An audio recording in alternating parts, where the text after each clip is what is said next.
went on social media and we asked people for their questions. Right, a little getting to know you. So these are interesting. This is gonna be fun. Yeah. Okay. Yeah. All right. Well, I get some juicy stuff out of this.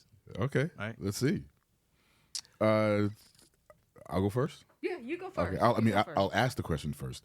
Can you share a significant memory from your childhood that shaped who you are today?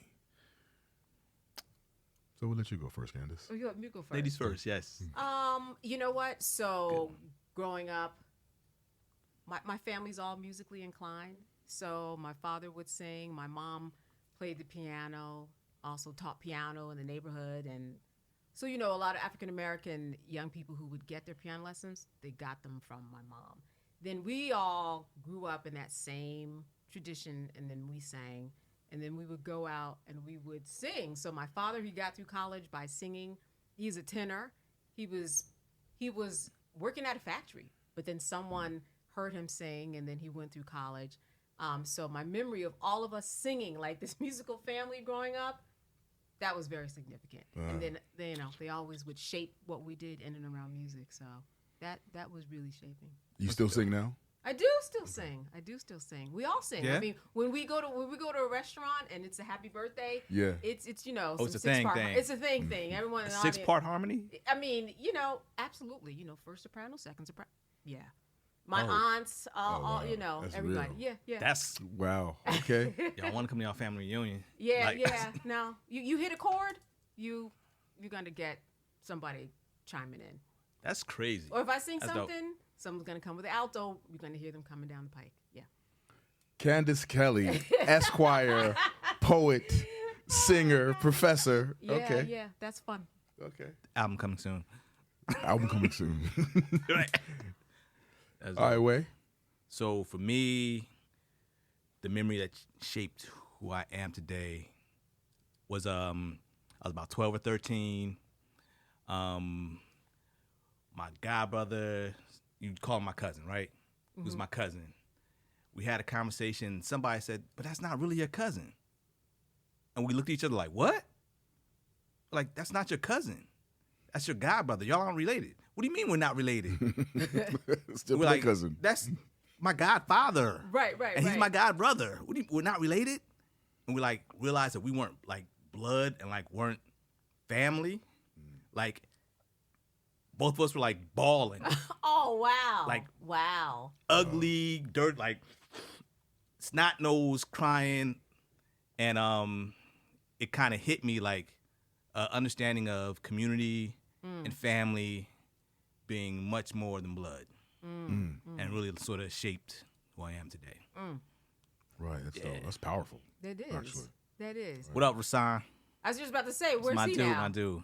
He works at Princeton. He's doing his thing. He's doing Actually, his thing. and he also co-signed Shelly and I because he went to school with Shelly. He was like a year younger than her. So yeah. Oh, word. Yeah, Okay. yeah. All right. So that's my guy. Wow. my guy 3 times. Wow. Yeah. Dig it. And you, brother? So mine, I'd say 8th grade, probably like 8th grade year. So 7th grade, I had gotten an agent. I was working a lot. Doing like 2 theater productions at the same time. I had done an episode of Matt Houston and Fame. And at school, kids were starting to recognize me. Hold on, you did an episode of Fame? Yeah. Wow. Remember? Yeah, I was singing in the choir. Okay, we gotta start. We can get on YouTube back there and pull up that clip. I remember somebody sending me that clip. Yeah? Yeah, it's crazy. All right. It's funny. But so I was doing, the TV shows had aired. I was doing 2 theater productions at the same time. Kids at school were kind of starting to recognize me a little bit because they see me on TV. So there was that, and I'm doing theater too. So Right. you couldn't tell me jack in 7th grade. Really? Because girls who weren't rocking with me before suddenly give me See, that's it, right? little Against attention. The girls, right? 7th grade, you couldn't tell me jack, and I was really feeling myself. Did someone ever tell you, you feeling yourself? Yeah. Actually, one of my really close pre-Cosby friends, Jackie Wagner, we talk about that all the time. Really? 7th grade, I was pretty much an ass. Oh, wow. Yeah. Should that be episode Yeah. number 15 that we do? But what happened was, 8th grade year, Yeah. 8th grade come around, I could not book a gig to save my life. Like I was going on auditions, 3-4 callbacks, getting real close, couldn't get anything. And that whole experience made me realize, wow, as quickly as this can come, it can be gone. So it was a huge lesson in humility for me. And Jackie, who thought I was an asshole in 7th grade, we became really close friends in 8th grade because like I had calmed down all of that extra stuff. Yeah. Right. And I had that really powerful lesson in humility. And shortly after that, I booked Cosby. Wow. So I always say that had I booked Cosby a year earlier, I would probably be a different person. Different person. Yeah. Yeah. All right. I'm going to ask this question and answer it right away. How have your relationships and friends and family changed as you've gotten older? I can quickly dispose of this. They've gotten more honest. They've gotten more honest. And do that through very good communication and ask permission to have the open and honest communication so that things work out better. And if they accept the invite and rise to the occasion, that's good. And if not, then that also makes sense for the point as to where I am in my life. So, all right. So questions are as look, done with that. I know. She was like, yeah, we'll keep it moving. No. We don't have to be, but. No, so I'm just curious. Those friends, as you've gotten older, has your friend circle gotten smaller? come on, man, you messing up my answer. Oh. Has it gotten smaller? Yes, it definitely has gotten smaller. I think even during COVID, and I hear this from a lot of people, that you really saw some things during COVID just in terms of clarity and all of that. But it definitely has gotten smaller. But just overall, more honest conversations is key. Yeah. How about you, Way? Yes, gotten older, become a small circle. Yeah. And yeah, a lot more honest. Like at 50 plus, y'all can't tell me much. Like I'm gonna talk my shit, be honest. You know what I mean? Like my relationship with my parents, like I ain't cuss around my mom and pop. You know what I mean? They're like, this comrade is 50 years old. You know, they don't care. You know what I mean? like, you know? Yeah.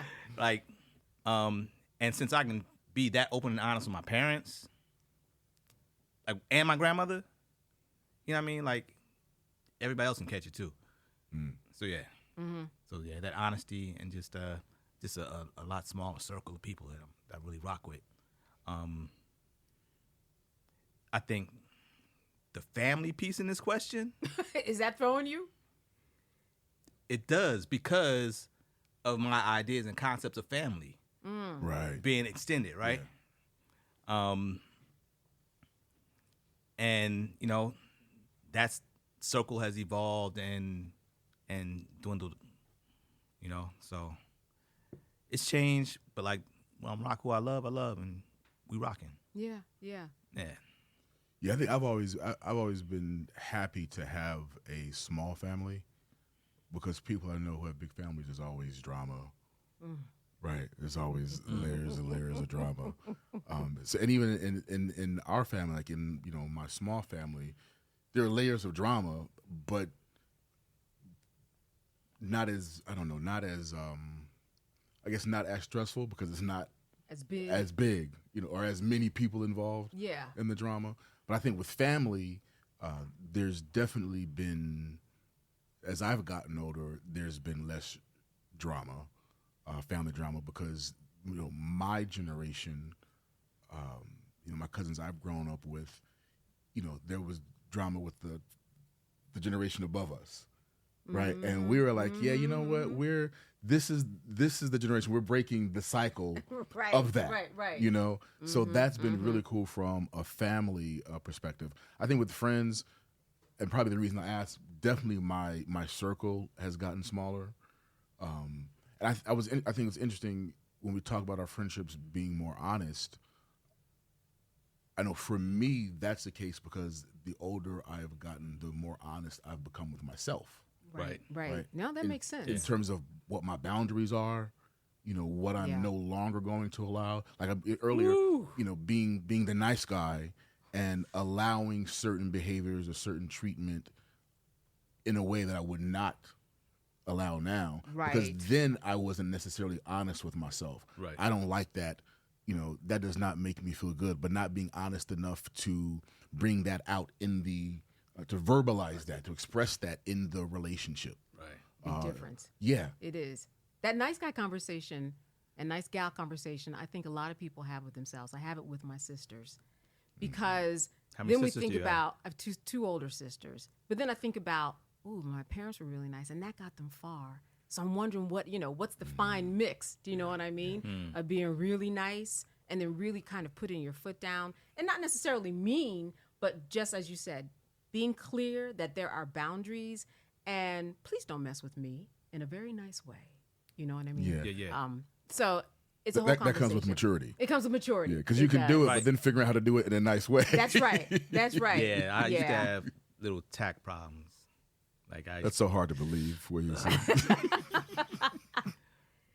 So one thing that just popped up in my mind is I've become less invested in the relationships, or with less expectations from the relationships. Less expectations. So so that you wouldn't let yourself down? Nah, because it just kind of is what it is. Okay. Right? And it's not about letting myself down, but understand that we all have full lives. Like my friend from the 3rd grade, that was my life. That was every day. That was who I was connected with and, rocking with. Yeah. And now, people got other things to do, and I understand that now. It's not just about me and what I think. And Malcolm, you're not gonna play with me now? Right. We can't go out. Oh, you gonna play with Candace? Right. I'm having issues because he, that's nah. Right. I'm older now. Yes, you are. You can go play with whoever you want. But I think it's also about thinking about getting older too, is especially having families, Yeah. right? So understanding, people like my friends I rock with, they're busy. Yes. So if I hit somebody with a text or a call and it doesn't get returned, I'm not tripping, right? Right. Because I understand people got lives. So so it's now the older I get, I have issue when somebody hits me you never texted me back or you never called me back. I'm like, if this is an issue, then we're good. Right. It's always going to be an issue. Right. Yeah, but also it's not an issue with my friends who have lives, who are busy, who understand. Right. Because I'm if I don't get a return text, then cool, I'm gonna follow up. Right. You follow up. Right. Right. Or even if it's just if I need something, it's a follow up.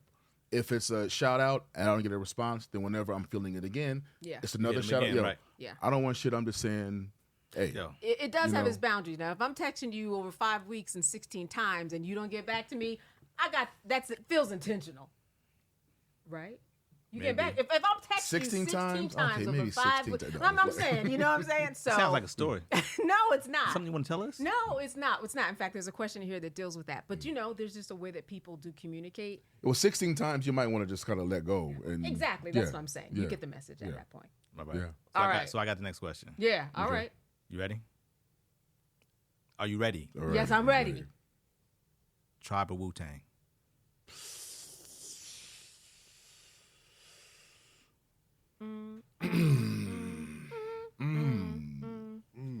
Wow. Mm-hmm.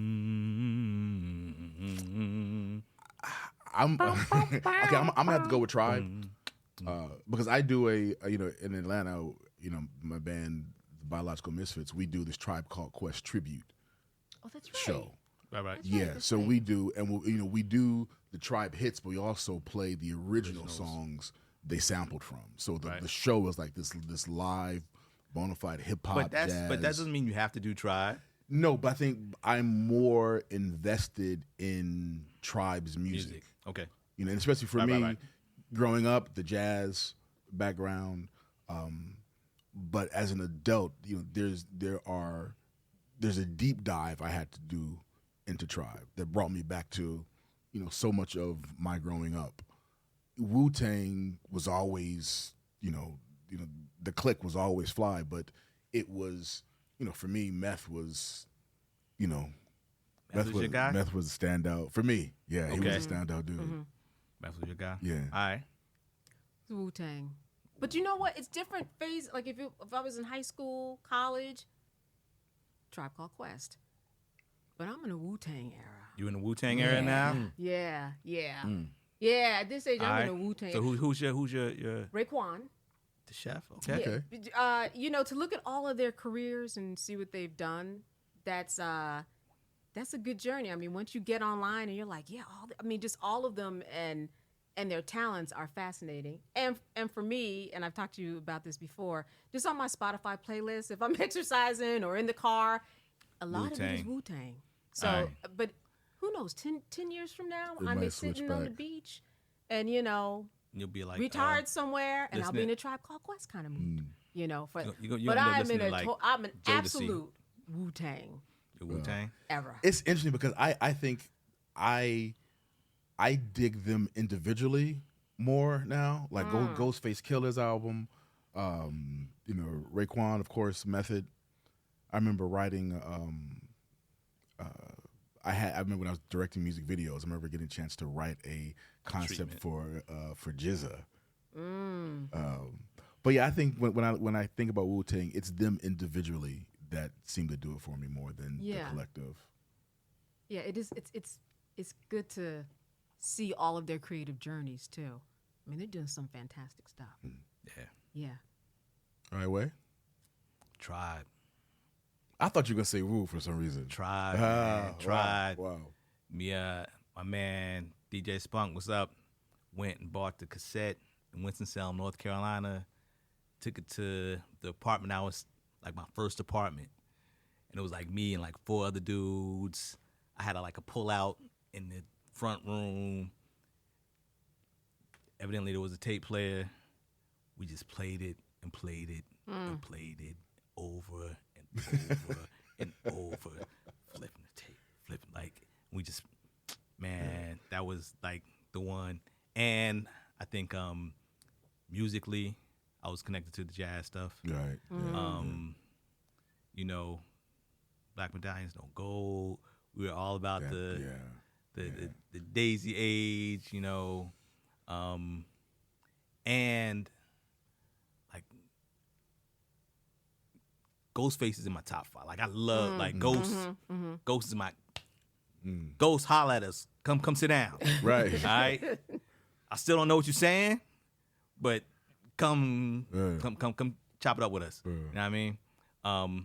But like Tribe, I think the community, expansive community. So like Wu-Tang was just Wu-Tang. They were super insular to me.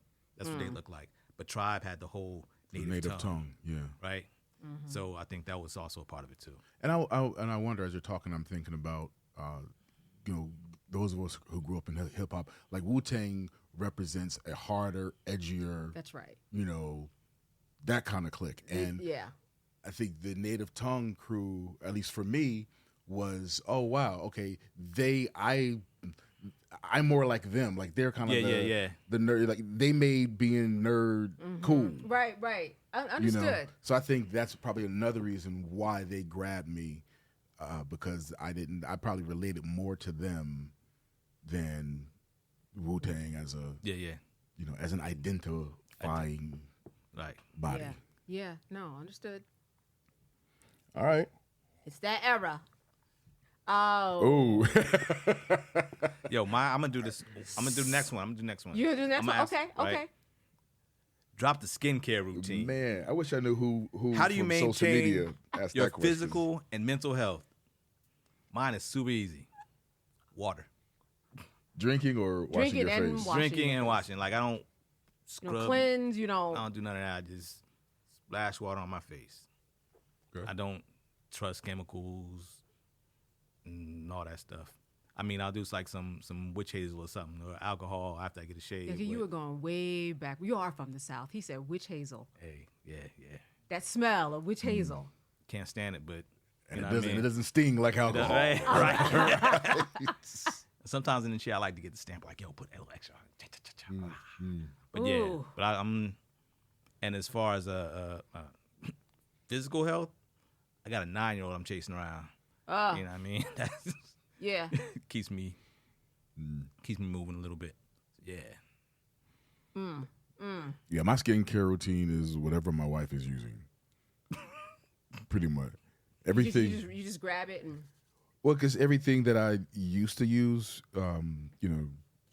throughout my life, Yeah. she's either thrown them out or talked so much about them.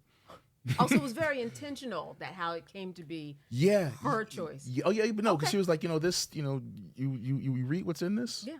We Versus know. this, Oh, right? yeah. Exactly. Yeah, so yeah, it was yeah. like, oh wow, and, she's the You skin. know, the yeah, skin yeah. is the body's biggest organ. So That's what you're putting on your right. skin, you're putting in your body. Right. So she got like skin, lotion, soaps that we use, shampoo and conditioners that we use. She goes for the cleanest and most effective. Yeah. Yeah. Huh. And then internally, I drink a lot of water. I drink mostly water. Like, I'm not really a juice person. I'm definitely not a soda person. Like if I'm having soda, there's usually I'm mixing it with a libation. It's a libation with a splash of I like the soda way you or nicely something. put that, a libation. In other words. Well, what's your skincare routine? Oof. So drink a lot of water, I can tell. I'll be really quick. So my goddaughter and I, when we go out and we see women, we play this game sometimes. That's a skin girl. That's a tooth girl. Because we see what they take care of, just to be funny. You know what I mean? Ooh, she's a hair girl. Because we know, you can see what parts of the body people are really taking care of every once in a while, right? Wow. So she'll look at me and she'll say, you're a skin girl. And she's right, I am a skin girl. So I believe in cleanser because for this 30 years, and you know the deal, just makeup every day. Right. Yeah. You have to have a good cleanser. Oh, yeah. You have to. And one night when I went into the store and I saw somebody from high school and I just got off set and I hadn't seen him for years. He said, oh my God, did you get reconstructive surgery? I said, no. He's like, you just look so, because every time there's a commercial, they come and they put more. They come and they put more. They come and they put more. And then my husband, he wasn't my husband at the time once, he said, your skin looks really different. It's changing. And I looked in the mirror. I mean, and it was just changing because I wasn't washing it the right way. Sometimes falling asleep on the pillow. So I say all that to say, good cleanser. I would just say that. And a lot of stuff in the kitchen in terms of olive oil, in terms of, it's a grapeseed oil. I mean, if you can grab it from the kitchen often, it's really good for your skin. Yeah. Apple cider vinegar. Right, we were talking about apple cider vinegar. I mean, really, just all of that. I am definitely a skin girl. All right. So I said from the beginning, I don't know if we're going to get through these 21 questions. Yeah, I mean, look at the time. I know. Where are we? Nick, Lane, where are we with them? Troy? Whoa. 23 All right, minutes let's go. in or 23 minutes to go? Okay. All right, here we go. What advice would you give your younger self? It's a headbanger. We'll start banging. Oh. Way? Do your homework. You mean literal homework? You mean literal homework? Literally, do your homework. Don't get caught out there being 50 plus trying to finish a college degree. Oh, you mean literal homework. Like I did. Don't do it. Kids, do your homework. Get your degree or get focused on something. Yeah. You know what I mean? Like, understand that we all have different skill sets too, and that degrees aren't for everybody, right? Mm-hmm. So that you can get focused and figure out what your skill sets that really highlight you and the things that you love, like, know thyself, all that stuff. Like, get that stuff young. Yeah. Like, tap into that stuff. Yeah, that's Wow. real. Yeah. That's real. I would tell my younger self, don't spend so much time worrying about what other people think of you. Mm-hmm. I spent so much of my life, I think, driven by the concern of, I don't want to do this because I don't want this person to think this of me, or I don't want these people to think these things of me. When at the end of the day, most people don't really care. Right. They're They're not checking for you the way you think. Right. They really are not. Right. And those that are and don't have anything good to say, like they don't even really matter. Yeah. No. You know? Oh, I do. Oh, I do know. I do know. Advice I would give my younger self is that, for my case, you know what your parents say, a lot of that is really true. Yeah. Mm-hmm. I mean, really, Boys and girls, 100%. listen to mom and dad. Now, this may not be everybody's situation, but really, even the things I'm like, oh, I'm not sure. It all reveals itself. That's the advice. And just wait and see, kind of. Just wait and see, but really listen and really take it in, because those people who are around you and giving you the advice that you need, and you really aren't smarter than them. You're not. There's no way. There's no way. You might think, I think I know what I'm talking about. Just a little. You really don't. But just wait, and it'll all come full circle. Yeah. So, that's heavy. So I think about one time my pops just like hollered at me. He was like, yo, so how you doing? I was like, yo, everything's casual. That was like my word. Everything was casual. Everything was casual. I was like, all right. So we, trying to dig in a little bit. So how's your man? Like, oh, Clyde is good. 'Cause that's my man, right? Like, we good. Like, well, what's going on in your life? No, everything is good. Like, I'm good, Dad. Like, so you talking to Clyde about what's going on? Yeah, like, that's my man. That's like my go-to guy. He's like, so you and Clyde, what do y'all know? Why you talking to Clyde? Yeah, it's like, Clyde's no smarter than you. I understand you love your boys, but like he took me for a ride. And we had the man-to-man talk. You know what I mean? Like, yo, bro, like, time you to get your shit together, all right? That's Yeah, hilarious. listen to your parents. Yeah. My mother was right about, my mother growing up, she was right about so much stuff. Like, 96% of everything she said, she was right. But every time there was like that 1 or 2% where she was wrong, You thought you were winning. I would just always bank on that. Oh, right. Right, like, okay, this might be the time where she's wrong, and I'd always try to gamble on that. But she taught me so much about life, so much about game, Yeah. that I would tend to, I would tend to kind of lean her way when I was really conflicted about something, because I would trust that, her instinct a little bit better than mine when it became something like really serious. Yeah. About, life stuff. I think as I've gotten older, our experiences are different now, because my experience as a parent is very different from what her experience was as a parent 50-something years ago. And people tend to repeat themselves, and that's what I love about getting older. Instincts are tighter. You can read people a lot quicker, and then you don't have to waste time. Kind of piggybacking off of what you said, kind of waste time on what people think about you, how they see you, what you need to do in order to kind of fit in. Once you read someone, you can say yay or nay whether or not they're going to stay, and whether that matters, and you have a whole new set of rules. But and then people repeat themselves. Like, I've seen that before, so I know what to do. And I got that from people around me too as I was growing up. They knew before you did what friend was good, gonna be there, stay. Yeah. They knew. They were just waiting.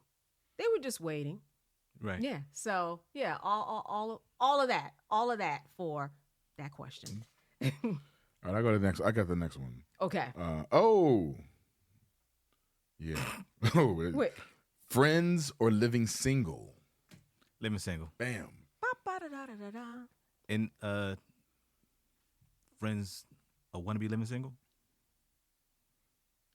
Yeah, I mean, There's that. Yeah, there's Right. that. There's There's a lot. There's that. How about yes? Yeah. Yeah. But I have found that was very surprising to me that a lot of, I didn't watch Friends growing up at all. It took a lot of, you should watch it. It's not bad. You should watch it. And I like all the characters in it, and I like all the things that they've done outside of it. It's just that I didn't see myself in. Like, I literally did not see myself in it. There was like 3 black people in the background, one, right? I don't know. And to be fair, when I did start watching it at the behest of my husband, who really likes it, I'm like, hey, from Brooklyn. I mean, it didn't make sense to me that a black man from Brooklyn liked Friends. I don't know why that just didn't make sense to me. Because I hadn't come across people who were African-American men who were from Queens and Brooklyn and all that, who were like, yeah, Right. and I like Friends. It just did. But I did sit down and I watched it. And to be fair, there are some speaking black characters in Friends. I mean, they're not. I know. Aisha Taylor, shout out. Aisha, right. Yeah. She's the key one. And then there are some others, you know, like I saw an old one with Jennifer Lewis in it. And again, they weren't recurring and they didn't have a big part in it. But I did have to give it an opportunity just because I wanted to see what people are talking about. Yeah, I did the same Instincts were right. It doesn't resonate with me. Right. That's okay. We are living single. thing. And I mean, they're different kind of comedies too. To me, they just feel different in their humor and just so in their presentation. White humor versus black humor? Yes. Okay. I mean, things that speak about the black experience versus things that speak about a bigger, broader experience. Well, hold on. It's a bigger, broader experience. And I would say the living single didn't always hang its hat No, it wasn't on kind of blackness. No. But I think that for me, visually, Right. there were just some nuances in what was being presented, how it was being presented, made it blacker. Definitely. I mean, You know, Flavor like, yeah. Magazine, you know what I'm saying? Yeah, you That know. was black so right. They made sure to culturally put in things that were black so you could identify, but it wasn't, black humor when we think of other shows. I won't even mention them, but people know what I'm talking about. And Kim Fields was a cutie. And Erica Alexander was a cutie. And Latifah was a cutie too. Well, that helped, huh? Yeah. All of them were great. Yeah, I didn't really. And Kimberly Whitley, right? Kim Fields? Kim Whitley. Kim Whitley, right? Wasn't she on there? The other No. person? Who's the other? No, Kim Whitley. No. No. Kim Whitley. Who was it? I don't know. Two Kims were Fields and Kim Coles. Coles. Kim. Thank you. Kim Coles. Brooklyn, Kim. It was a Kim. I got that right. Yeah, that's funny. I'm not a big TV watcher. All right. That's funny. Names. I'm sorry. I apologize. But You said cut that out. No. So I never really watched. I never watched as much television as even to this day, I don't watch as much television as I should Right. because it is my field. So like I watched Friends a couple of times and dug what I watched. I always, I didn't watch Living Single a lot, but Kim Fields, not Kim Whitley or Kim Coles. Kim Fields has always been my big sister. Like even before Cosby, Okay. Kim was, that she was my big sister. And I remember specifically, Word. yeah. Oh, Come on, bro. that's my sister, man. I know. Yeah, like even like before Cosby, I remember one time being with Kim at Universal Studios, and I'm like 11, 12 years old, and we're hanging out, and somebody stops and asks her to sign a headshot, and I just remember Kim signing and being really nice, and I remember saying, when I'm on TV, I'm gonna be as nice to my fans as Kim. So even just my experience with her has Taught always you. informed how Yeah. I handle, the job of, living in the public eye, Yeah. which is a job. Yes, It's it a is. job. So because of Kim, because I knew Erica from Cosby, and Right. always loved her. I knew Latifah, so I think a little more personally invested in the show, even though I didn't really watch it a lot.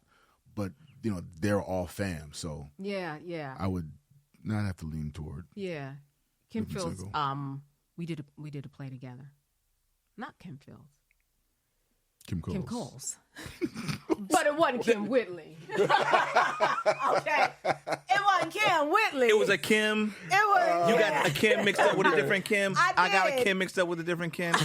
But nobody got it mixed up with Kim Fields. Right.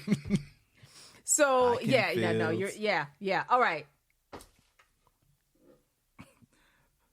What am I hearing over there? ask. Look. Oh, I'm like, either something started out good or finished good. I couldn't tell. All right. Where are we on time? Yeah, I know. Doesn't matter. Let's go. 35 minutes. Yeah, keep going. We good. Okay. Y'all ready? Okay. We could go ahead and skip ready? 10. I just don't want to rise. I mean, we could. Okay, go ahead. You said. Go ahead. said Anyway. skip 10. Anyway. I know, just a little forewarning.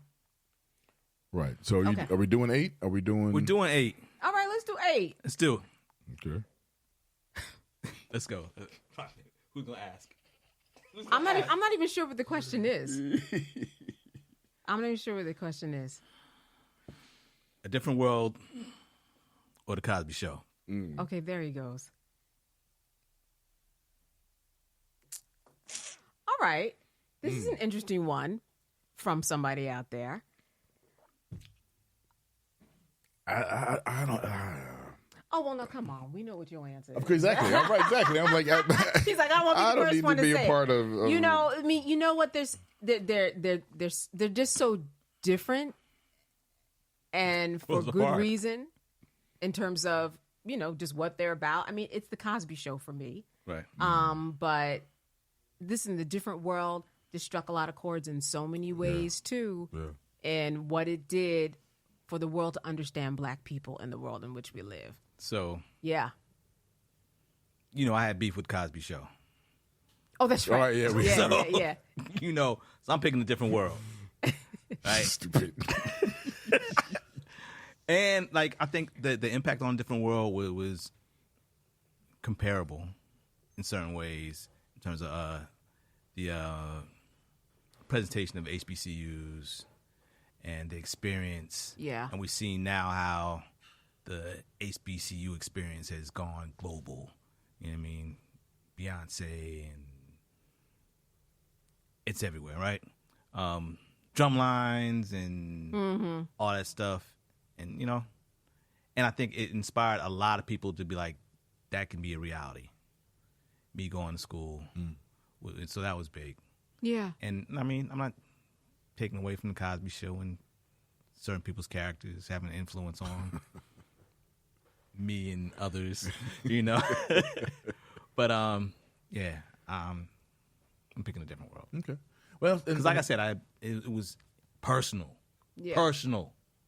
Oh, personal against Cosby Show. Yeah. Yeah, I got it. Yeah. Well, you have to explain why. Oh, We talked about on was the Sway? So Yeah, we talked about it on Sway. Okay. Yeah. because I wasn't doing my homework, I was, wasn't allowed to watch much TV. But at 8 o'clock on Thursday, I had to go sit with my family, and we watched The Cosby Show. And it was, it was supposed to be like, oh, you get to watch TV. Now you get to watch The Cosby Show with everybody. And we're, it was a happy-go-lucky family moment. And it was cool. But I was like, man, I want to watch Rap City. I want to watch this shit, man. And look at Theo. He's different. He's getting his life together. He changes. He's fine. He's a good young man. Yada, yada, yada. And, I grew up in Durham, North Carolina. What up, Bull City? And we, like my family, they're Cosby kids. Like, my friends joke about me being a Cosby kid, right? So I was pushing back against that, I guess, a little bit. And, like, having to sit there and watch it, I was like, oh, man, this is some bullshit. This is some bullshit. Yeah, I know. I don't need to watch this show. I live this. So, yeah, that was my personal beef with Cosby Show. Yeah. Okay. I mean, I like A Different World answer too, because if you can show Black people on TV going to college and that has an impact like it did, then amen to it. And even now, you get that same cast who's traveling around the colleges and still making an impact. That's some good stuff. And Lisa Bonet. Well, I'm tell you something interesting. So Different World was not written for Lisa, even though Lisa ended up being on the show. The original concept for a different world, because you remember Marissa Tomei. That's right. Right. The original concept for a different world was about a white girl who goes to an HBCU. You. Wow. That's how the show was pitched. And she just made it through the first season, from what I remember, Yeah. right? If that. I think I don't remember. It was the first 2 seasons, but definitely I know the first season. Yeah. And then Lisa ended up on the show, but that was originally what the show was. Yeah. You know, and That's right. And the cool thing about what I loved about Different World is that it expanded the idea of, you know, higher education. Right. You know, because Cliff and Claire and Russell always talked about Hillman. Yeah, that's Right, right. right. You That's know, right. and Hillman. you know, Denise talked about Hillman. Then Theo, you know, deciding, you know, Hillman ended up going to NYU, but I think Cosby was you know the parent, if you will, of highlighting going to a black college. Yeah. And then Different World just kind of took that and expanded it and made it its own Yeah. brand, which I thought was dope. It was Yeah, dope. yeah. WSSU, what's up? Rand Pride. I'm doing all kind of shout outs today. Look at you. I see. I'm just All right. community, man. I'm thinking about community, you know? All right, where we going? We're Where we going going? with Fresh Prince of Bel-Air or Martin.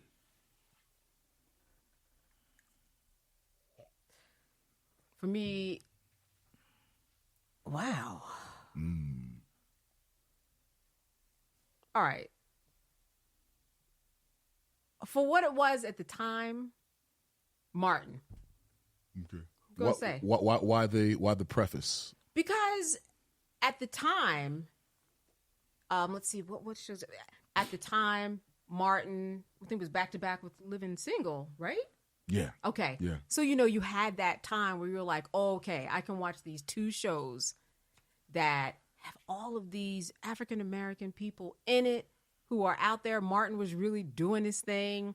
Living Single really spoke to a lot of people, black women who didn't see that on TV. Certainly not all those people on the screen at the same time, and certainly not on TV. So at that time, it was that kind of the brother-sister shows that you were able to sit down and watch. And I like that. I like that exposure of people who were able to be on TV. And I could see myself in that. So again, it's like the music. It's like at that time, yes. Now, sometimes I will go back and I will look at Martin and I would say, oh, okay, I found that funny, or people found that funny at the time. It's interesting. It just comes with age. It just comes with growth. Not that it wasn't funny, but I think of myself and my younger self watching it and how it sat. And now my older self watching it, how it sat. It just sits differently. That's all. Yeah. But that's just like a lot of things in life. Right. And I can imagine that some people might look at Martin and say, no, that's not for me. He's a little bit too buffoonish. But quite frankly, he broke a lot of barriers. He did a lot of things that people were not doing at the time. So I'm appreciating it for all of its the aspects. Like what barriers or what things was he doing that was different from? He was on TV. Boom. Mic drop. He eventually became an executive producer, right?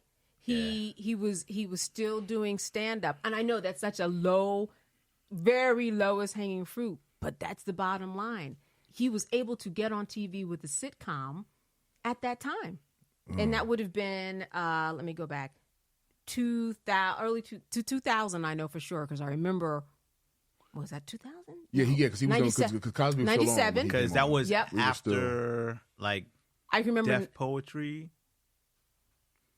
I remember Well, yeah, being 'cause- 1997, and I remember watching. I just remember where I was because I'm so definitely it was so it's before. just one of those, and he was on before definitely. So it was one of those things that you were able to see somebody make it, which was great.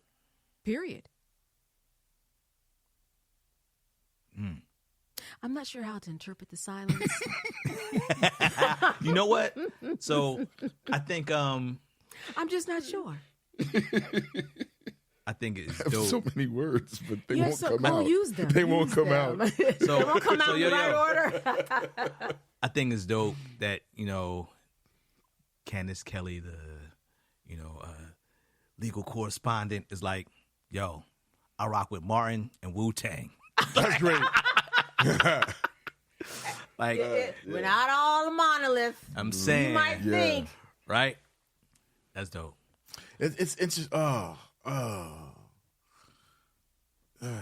gonna say trying not to get. I Okay. give you some more time. Okay.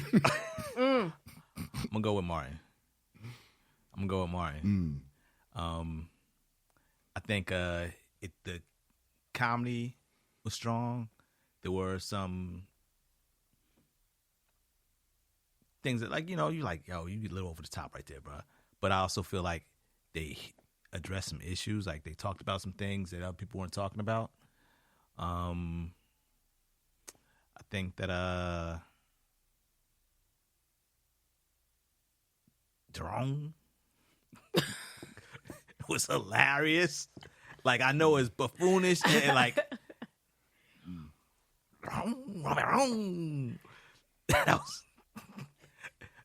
that was like one of my what do you call it? Guilty pleasure. Guilty pleasures, yeah. Wrong. Why was it a guilty pleasure? Huh? Oh, here he goes. Because the psychoanalytics. Go ahead. I'm glad I'm done. I'm so glad I'm done. because like also I was black medallions, No gold. you know what I mean? But I'm like, wrong. I'm You know? trying to unsee this Right. right You now. can't. I can't. You can't. Because you see Romy doing the whole thing, right?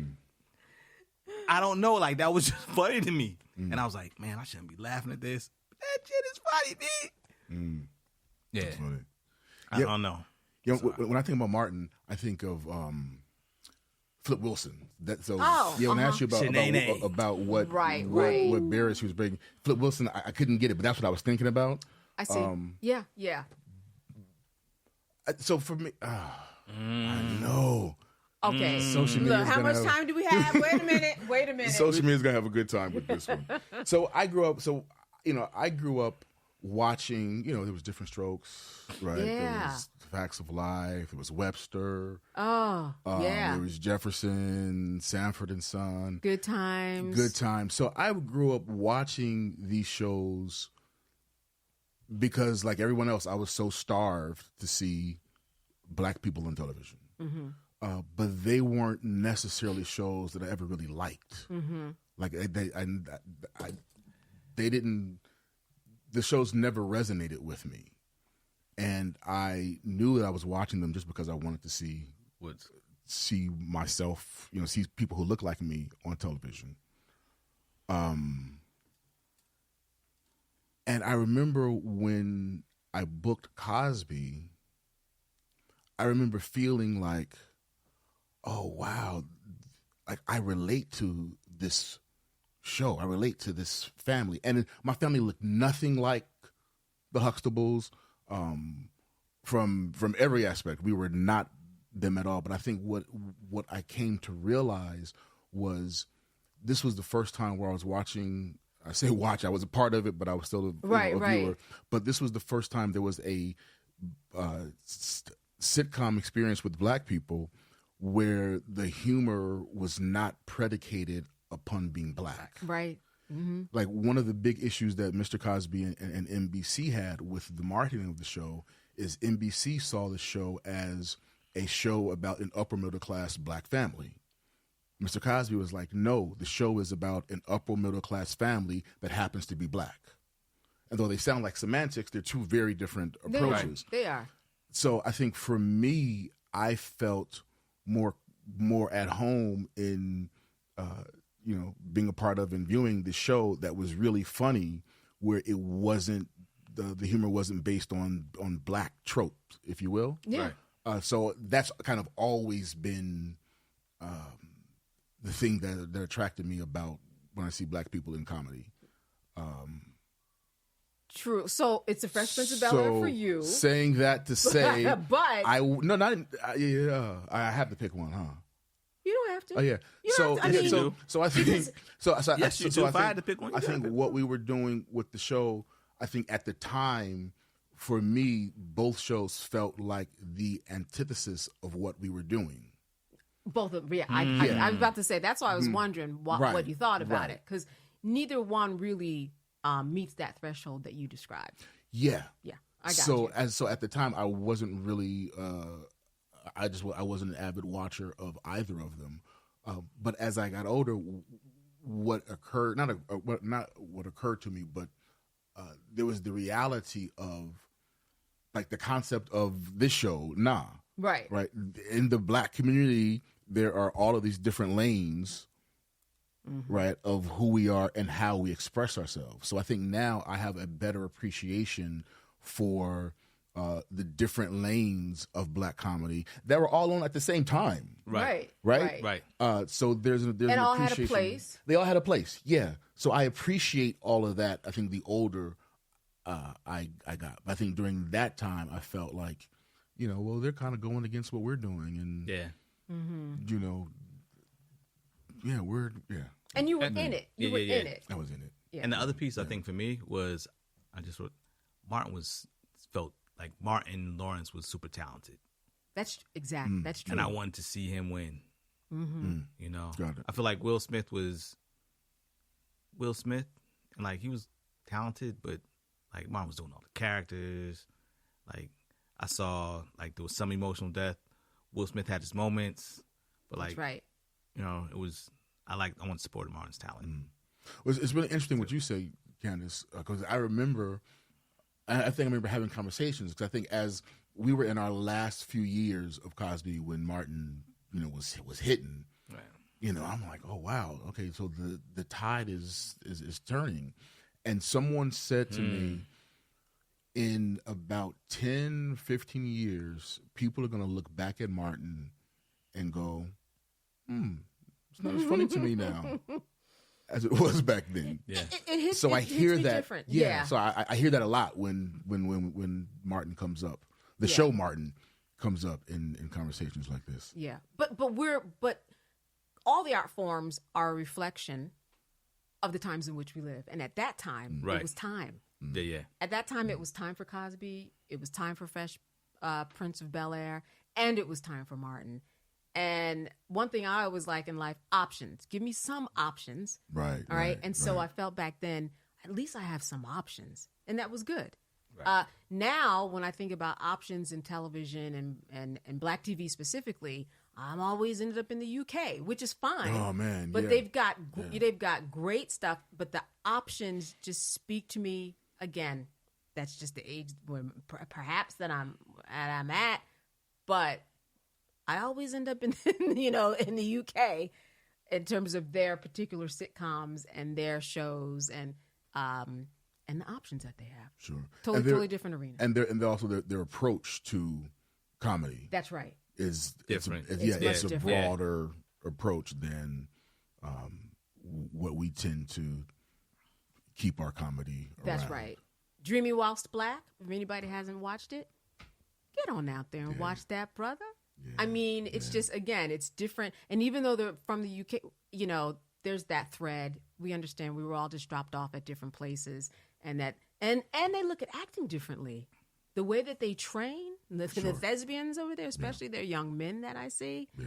Oh, we got, remember The Wire? I mean, we got all that infused, and all of that just still continues. They have a wonderful history of the way that they train and open their doors up for people to the arts. All right, move on. Look, we're going to be there for 48 minutes. What we doing next? We're gonna skip 10. So how much time do we realistically have? Wow. Yeah. So yeah. All right. So right, I didn't think. So I guess I didn't think we were gonna get through Yeah. all 21 questions. All right, so we'll do 3 more. Want to do 3 more? Let's do quickly. Let's rock. Let's rock. Let's A just- speed let's round. just speed Speed round. round. Wow. Okay. Speed Let's round. do them. Okay. Okay. Ooh, Oh, maybe. good. Some of them can't be speed rounds. Okay. 10, 11 can't be. Actually, you know what? 11 we answered. Number 1. So let's That go. was me. That was me. All right. Ask the question. Nas or Jay-Z?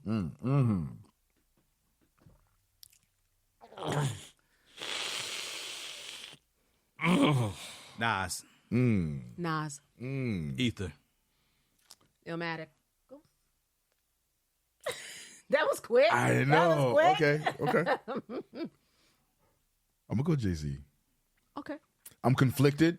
I see. I'm so conflicted, but for the sake of time and the fact that we're trying to rush through these, so I would just. Well, yeah, I'm gonna stick with it. Let's just say our answer, Right. I'm gonna stick right? with it. Okay. I'm And gonna we'll stick with it. do some. But I just want to clear. Yo, I want to clear that I'm conflicted. I'm conflicted. I'm conflicted too. Okay. Like, we'll do some BTS though, Okay. and explain some of the answers. Word. There we go. All right. Word. That's right. Before the Patreon page.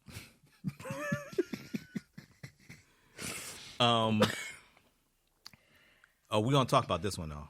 Oh, are we? Coffee or tea? Tea. I never tried coffee. Never tried coffee. Nope. You never tried coffee? Never ever. Still never ever. Still never ever. Ever? Ever. Okay. Never ever. Okay. But tea. Listen, both just as addictive. But No. tea with caffeine or caffeinated tea. Oh, yeah. Right. Yeah. Definitely. You kind of don't need coffee when you got. No. Yeah. Got you. No caffeine. I mean, I do caffeine when I drink tea, but I don't do a lot of tea. But still. All right. I'm coffee trying to move to tea. Tea. Okay. Yeah. Last bad habit you gave up. MSNBC. And that is addictive. It used to be a habit. Please don't do clickbait and say Malcolm Jamal Warner hates Joy Reid. Because that's not what you said. Please. Why'd you even don't say do that? that. That's I know. what exactly he going to be the said. clip that they take. Yeah. Yeah. Addictive. Yeah. I mean, good reason during COVID, but it was hard to get off, wasn't it? Yeah. Yeah. Yeah. Understood. All right. There's so much to say. I know. Oh. I know. Speed round. But I love Joy Reid and I love Rachel Maddow. Ah, yes. Yeah. Okay. All We're moving right. on. Wait. I don't have any bad habits. Come on, bro. We got a couple of know. minutes. I don't know. We got a couple of minutes. Oh. I don't give up my bad habits. I have them all. I still have them all. Like, No, what was the last one? Not even The last one you gave man. up. You had to give up something. why? You just kept it all. Look, I'm moving into this part of my life where I'm embracing my whole self. I gave up one of my bad habits. So Oh, you know what? What? Bad habit would be red meat. Oh, yeah, okay. Yeah. okay. Boom. I hope you have no red meat companies coming after us. I know, and I'm about to say, I had to give up Coca-Cola. You said you have to? I had to. Huh? What? Gave me headaches. Terrible withdrawal. So what do you drink now? Coke Zero. Now, see, this is a whole commercial now. One has caffeine. It's a totally different journey, y'all. Next question. Coke. Okay, yeah, we said we was going to dispute. Yeah. Yeah. Okay. Coca-Cola. Oh. No. Okay, Okay, comedy or drama? Oh, comedy. drama. All the way. Okay, I'm Comedy. Drama. Ooh.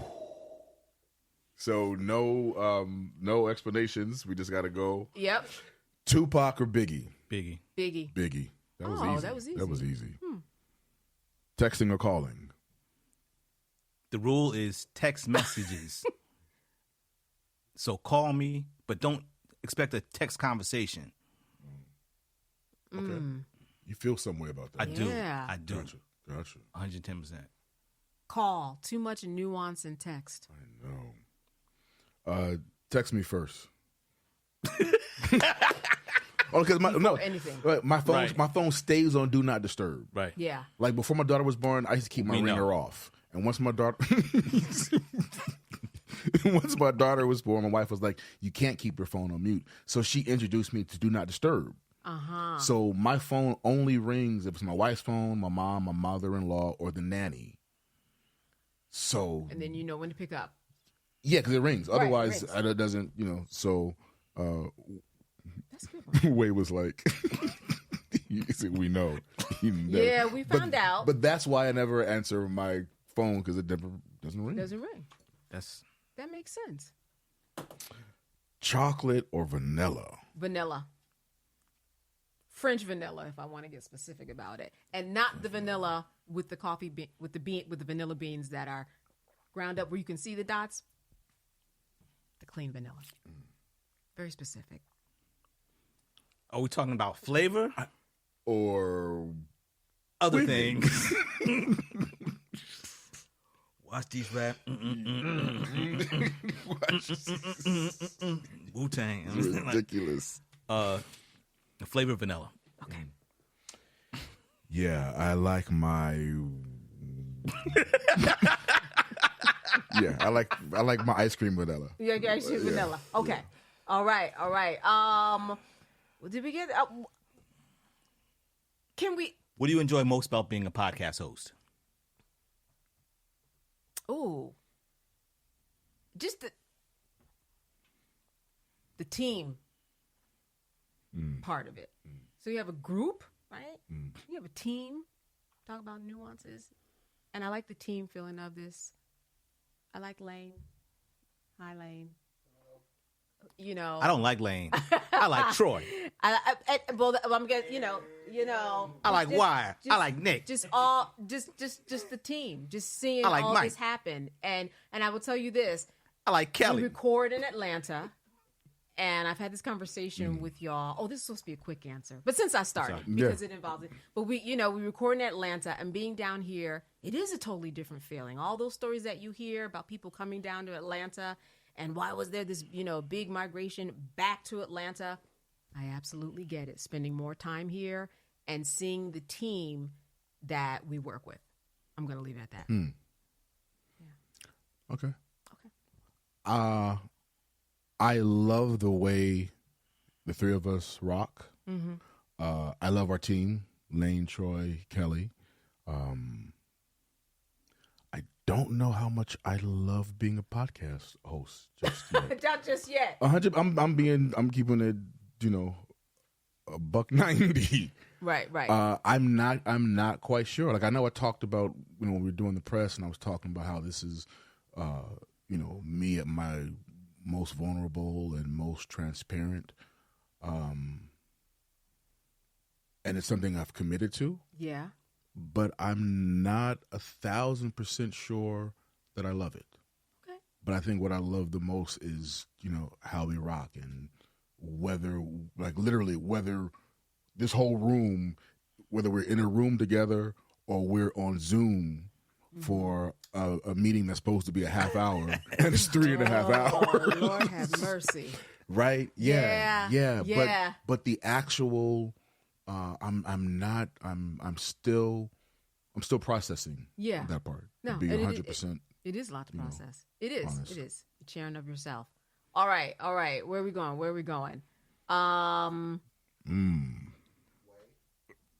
What? Okay. Oh, yeah. Oh, Oh, yeah. thank you, Lane. That's right. Way almost got out of it. Okay. What do I enjoy most about being in podcast community? Yeah, and being able to just get some issues and talk about things and share with the community. Expand the community of comrades. Like word. we got this comrade thing is kind of cool. Mm-hmm. Word. Right? I like that. I dig that. That's cool. My comrades. I just love that comrade is a conversation. Yeah. Like my one thing my wife said was like, this is so stupid. What? I missed it. You don't want to know. Okay. But my wife reminded me. She's like, well, the podcast is not to try to change people's minds. Right. I've had that conversation. She said too. the podcast is to get conversations going. Yeah. Mm-hmm. Right. There's no final answer. Yeah. But it's always good to talk about it, because talking about things advance the conversation. Yeah. And the impact might just be on you and your own circle, and that's good. If you're listening to it and you have that conversation or thinking about it, that's good to be thinking about things that you may not have even thought about before. Yeah. Right. Yeah. Yeah, that's the way that you really advance yourself. Yeah. It really is. And I think for me, from the very beginning talking about, like, you know, acknowledging all the different lanes of, you know, the Black community. And I think I even said at one point that this would be good for me in terms of judgments that that I carry. And I think going into it, even though knowing that, I think there's still part of me that, you know, I want to be right. Mm-hmm. Right? Like, this is our like I want my perspective to be the right perspective, and realizing that can also realizing that that's actually one of the obstacles. Going back to the question of how much I enjoy being a podcast host, because now I'm realizing that one of those obstacles was, okay, well, I'm not necessarily right even though I knew it conceptually. Yeah. But coming in and having the experience of, well, I'm not necessarily right all the time. And then my wife, like, well, but it's not about anybody being right or wrong. It's not about you changing anybody's idea. It's about getting the conversation going. Yeah. And I think that's the thing that kind of,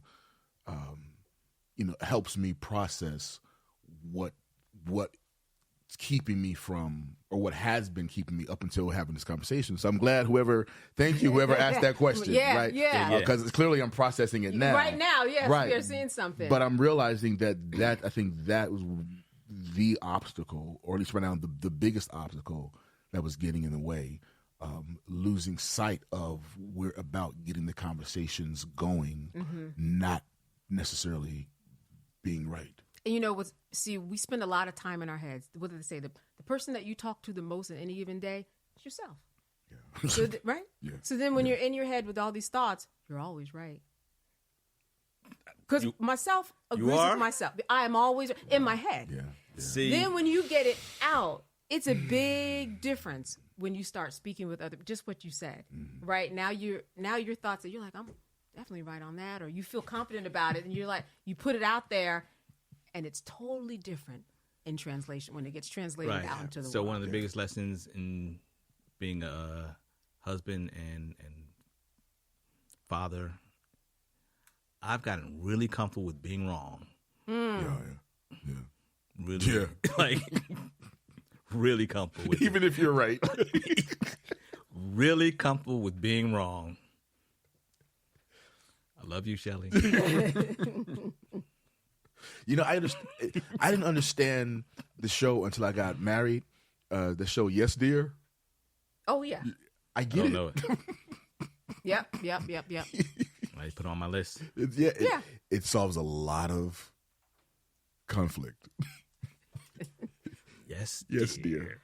All right, we're coming down to it. Yo, this is it, right? Okay. Top 3. Oh, top 3 movies. Oh, let's do. I was gonna go down to the last 2. Okay. Questions. But no. Let's on top 3 Dead or Alive real quick. Or those are films. Films. We can switch the genre. We can do whatever. Switch the genre. Or what you think? Listen. Dylan. What's that? Okay. What's that? I know you know. Y'all, Dylan. You can say it 13 more times. It's okay. It's okay. Okay. It's all right. Y'all give me your top 3. I'm still. Yeah. It's okay. It's all right. Okay. They're gonna tell y'all in the comments. In the comments. They're gonna tell y'all in the comments. Okay. Okay. All right. I listen. Yeah, you want to go with the movie? What? Are we going with movie? The movie. So Dylan was a movie reference? No, it was a music reference. Oh, wow. But it's okay. We can do movies. So my movies are City of God. Oh, wow. Black Orpheus. And Belly. Wow.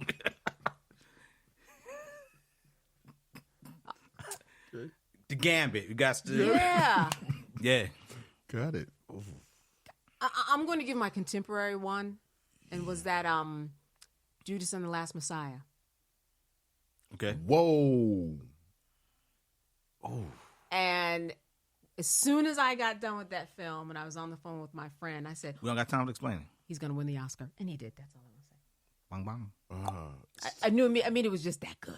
So I'm just going to leave it there. I have others and can't wait for We Gladiator. said top 3 though. Oh, well, top 3. No. Oh, I thought it was going to be 1, 3, 3. Okay, so collectively, Oh, is that 3? it? I just did You 3. did 3. Oh, you did do 3. I don't know. I'm a big consumer of movies and everything. Just off the top of my head, I'll just say Gladiator and set it off. But it could change tomorrow. Gladiator, set it off. I love Gladiator and cannot wait. All right, I'm training day. I'm gonna have to bite with Judas in the Last Messiah. I'm gonna have to, Didn't you know yeah, when you saw? I mean, UK. I know. That wasn't even I planned. know, I'm just I know. saying. I'm just saying. Yeah, and because I watch it with my daughter all the time, Matilda the musical. Oh, that was sweet. Yeah, That was sweet. Yeah, that's a Yeah, genius they one. were talented. Oh my they were goodness. killing it. All right. Favorite celebrity crush? So I had to think about this. And someone said, well, who was on your wall growing up? And I said, all right, there's the answer. So there's 2. There's going to be, and I'll say them in order from lowest to highest. So number 2, El DeBarge.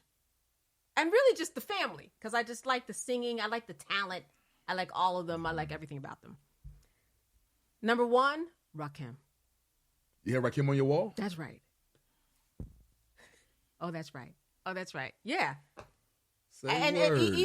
even and my sister reminded me. She was like, "Girls, Rakim, we just went to the." I mean, I was all excited.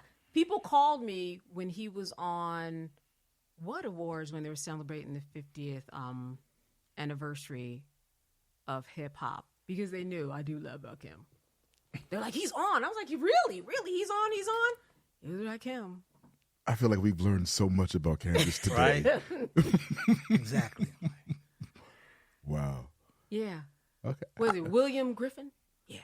Rakim. He played He's a drummer. he played drums on drums or sax on one of the early tunes that they sang. I can't remember, but yeah, he was on some musician Yeah. He's this. Jazz band dude, I think. Your childhood crush? So Michael Jackson.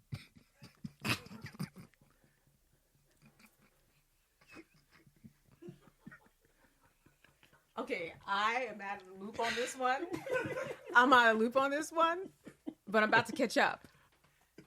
ooh, I want to clap back so bad. I know what you want to say too. I know exactly what you want to say. Oh.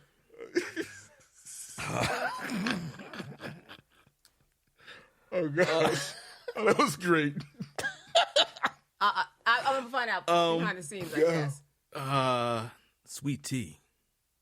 The rapper? Yeah. Shut up. Man. Word. Sweet Tea. Toy. I forgot Toy's last name. Yeah. Sweet Tea. Yeah. I Was see like that. little chocolate drop, pretty smile. Sweet Tea was it for me. I see that.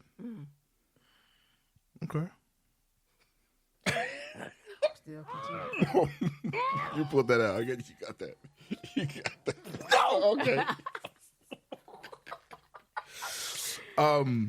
Oh, Now we gotta do all this BTS stuff, man. Damn. so much great stuff.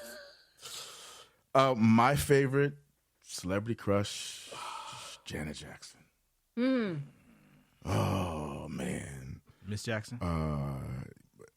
I'll call her Miss Jackson all day.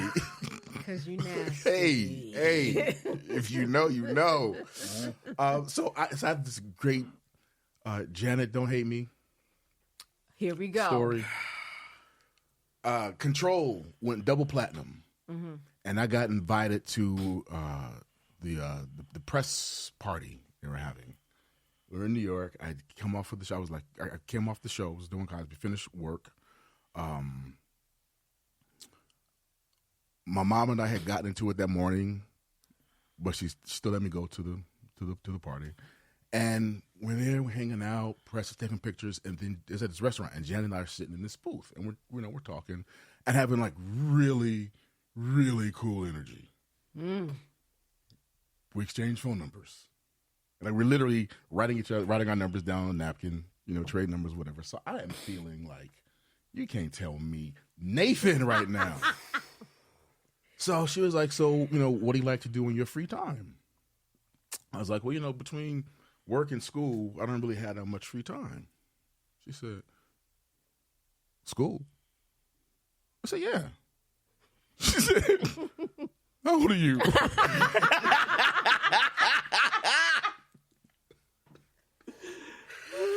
And I'm feeling myself. I'm like, well, I can't lie because she could easily find out, right? And I said with as much swag as I could muster, I said 15.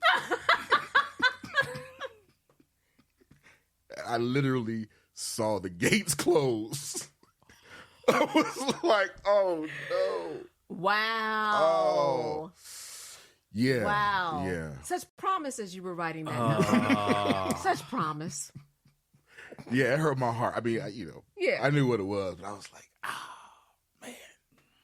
Wow. But my crush did not go away. So, yeah. Wow. That's a good one. Man. That is. Oh, man. That's a good one. Yeah. A little crushed by the crush. Yeah. A little bit. Wow. Well, getting to know you. Getting to know all about you, as the song goes. We did that. Wow. Whoa. Did we? Was that 21? Okay. Oh, we did that. Did we get through all 21? No, I don't think so. Okay. Well, we got through at least. We got with most of them. We got 20. All right. We did. We did. Oh, I we see. did I better see than, number 11. No. We did better we than did. what I could than what I thought. Yeah. We're good. Yeah. So I don't know, but I learned a lot about did. Candace. I learned a lot about Candace as well. Like, I'm a little scared of Candace now. Hey, right. Do not sleep. She gonna put the hood up and be like, The code switching is real over here. Yeah, right? yeah, it is. Yeah. Oh. So for our listeners and followers, I hope you enjoyed the answers to your questions. Yeah. We thank you for your participation. And hope you Yeah. can unsee a few things from that way. But I think the behind the scenes conversations. is explanations. we should have. There we go. There we go. I'm still lost on some, but we'll see. Dylan.